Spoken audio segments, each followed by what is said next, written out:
You think you're exhausted. You think you just care too much. No, you are leaking energy every single day and calling it kindness.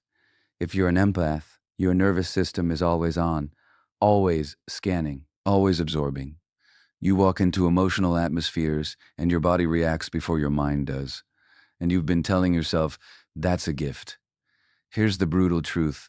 A gift without boundaries becomes self-destruction. You don't feel drained because life is hard. You feel drained because you refuse to protect your inner world. And until you face what's actually draining you, your soul will keep paying the price. You don't just care, you intervene. The moment someone shifts emotionally, your system activates. You analyze, you anticipate, you prepare a solution before they've even finished speaking. You feel tension in the air and treat it like an emergency. But here's the truth you don't want to hear. You are not helping as much as you think you are. You've confused empathy with responsibility, and responsibility with identity. Somewhere along the way, you learned that your value increases when you're needed. That love is earned by being useful. That peace only exists when you manage the emotional climate around you.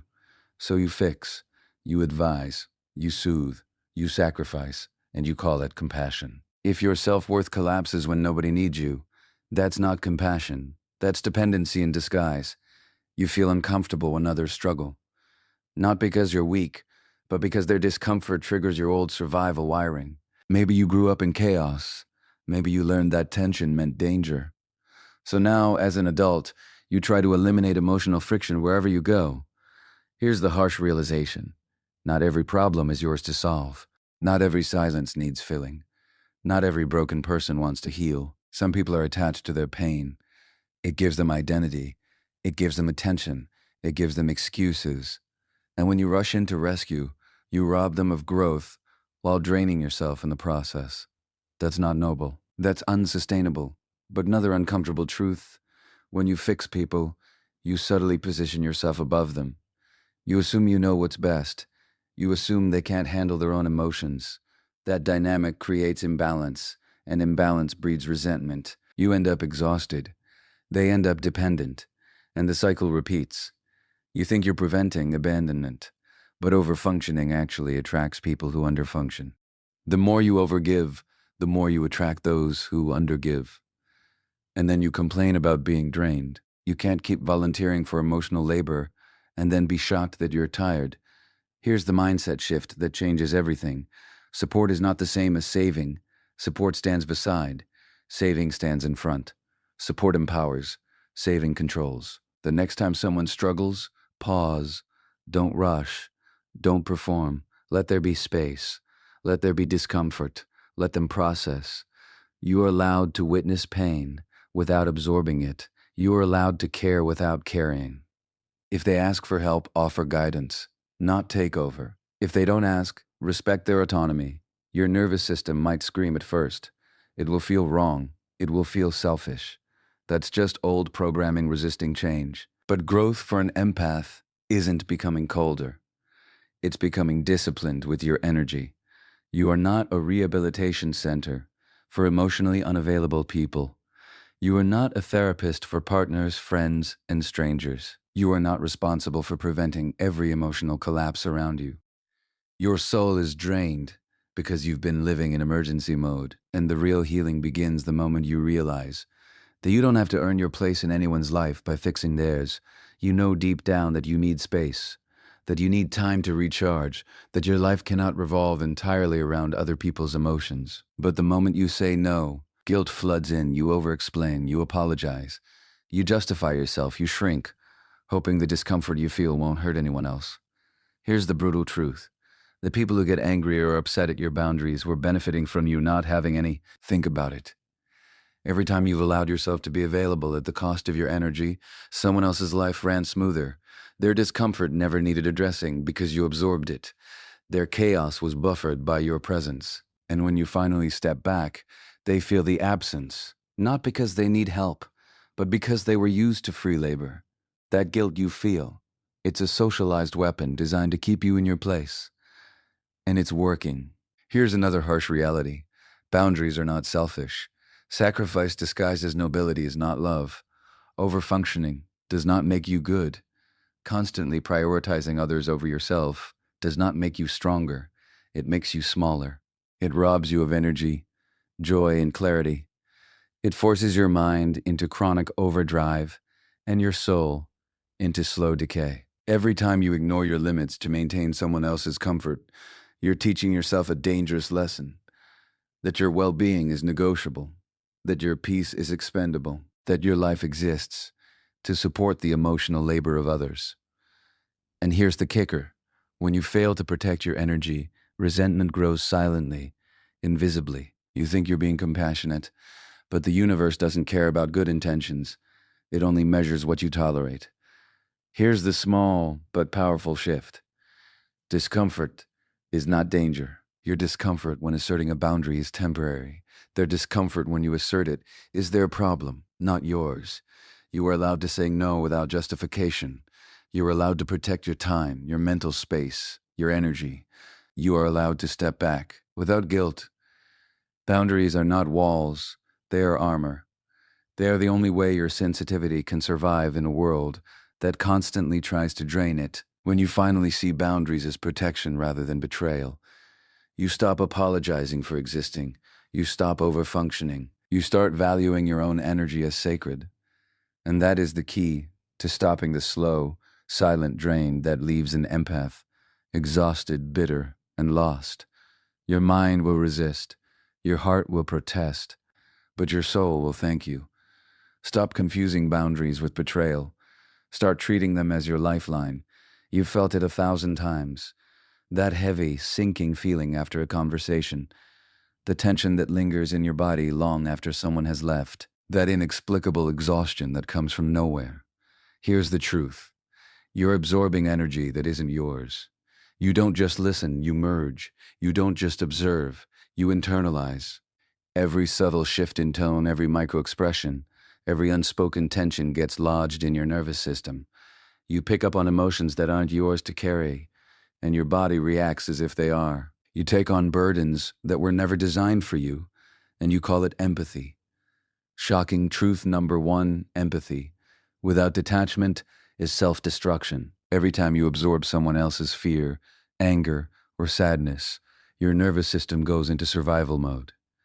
Your heart races, your mind spirals, and your energy depletes.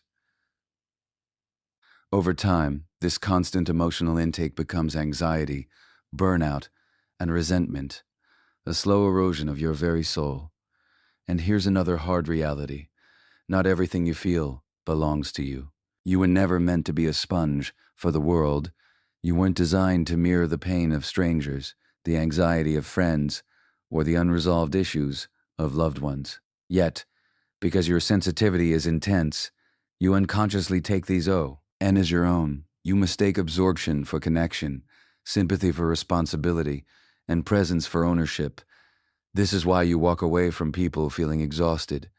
Not because you're weak, not because the world is cruel, but because your boundaries are invisible to you. You are giving your energy away without consent, without awareness, and without need. Here's the brutal wake-up call: you are not your environment. You are not required to carry every story, every emotion, every unspoken trauma that brushes against your soul. That is not your job. That is not your burden. Yet you've been trained to believe it is. The small life-altering shift begins with awareness. You can feel without absorbing. You can witness pain without letting it invade your body. You can acknowledge emotions without making them yours. You can care without being consumed. It will take practice. Your mind will resist. Your heart will feel guilty. Your body will scream at first. But this is growth. This is survival. This is reclaiming the energy that has been quietly stolen from you for years. Learn to distinguish between observation and absorption. Learn to create mental and emotional space between yourself and the feelings you encounter. Learn to let them pass through without lodging in your nervous system. The final truth, the one that most empaths refuse to admit: every time you absorb what isn't yours, you steal from yourself. Your energy, your clarity, your sanity, all slowly drain away. Stop treating empathy as a license to self-sacrifice. Start treating it as a skill, one that thrives when you respect your own energy as fiercely as you respect others. Because the moment you reclaim what is yours, the heaviness lifts, and the world no longer pulls at you like a relentless tide. Your soul is not a dumping ground. Protect it. Guard it. Honor it. This is the one truth most Empaths refuse to face. You show up for everyone else. But when was the last time you showed up for yourself? You tolerate exhaustion. You ignore your needs. You stay silent when your body screams for rest. You compromise your mental space to maintain the comfort of others. And slowly, quietly, your soul empties. Here's the harsh reality. If you don't protect your energy, nobody else will. Being an empath is not a license for endless sacrifice. It is not a call to martyrdom. Your sensitivity is a gift, yes, but it only thrives when you honor it, when you defend it, when you shield it from constant erosion. How much of your time, your mind, your heart is actually yours? How much of it is consumed by other people's drama, their unresolved trauma, their emotional chaos? And how much of it do you spend apologizing for existing, for needing space, for asking for rest? The truth is ugly but necessary. By abandoning yourself, you have been training the world to take from you endlessly. Every yes you gave when you wanted to say no sent a signal that your energy is expendable. Every time you prioritize someone else's peace over your own, you reinforce the pattern of self-neglect. Here's the mindset shift that will change everything. You are allowed to put yourself first. You are allowed to enforce boundaries without guilt. You are allowed to protect your time, your energy, your mind, and your soul. And you are allowed to do it without apology. Self-care is not indulgence. It is not selfish. It is survival. And if you continue to abandon yourself, the drain will eventually crush you. Emotionally, physically, spiritually. This is your wake-up call. Stop rescuing people who aren't asking for help. Stop over-explaining. Stop absorbing what isn't yours. Stop tolerating what exhausts you. Stop shrinking yourself for the comfort of others. Start protecting your inner world. Start enforcing your boundaries. Start saying no with authority. Start choosing your energy like it's sacred, because it is. Your sensitivity is your superpower, but it can't flourish when you are depleted. You have the ability to transform your life simply by reclaiming what has been stolen from you. Your energy, your clarity, your peace, your soul. So here's the challenge, the final slap of truth. Decide today, will you continue abandoning yourself, leaking energy, and feeling empty? Or will you finally stand for your own life, your own mind, your own soul, and never let anyone drain you without consent again? This is not optional. Your soul depends on it.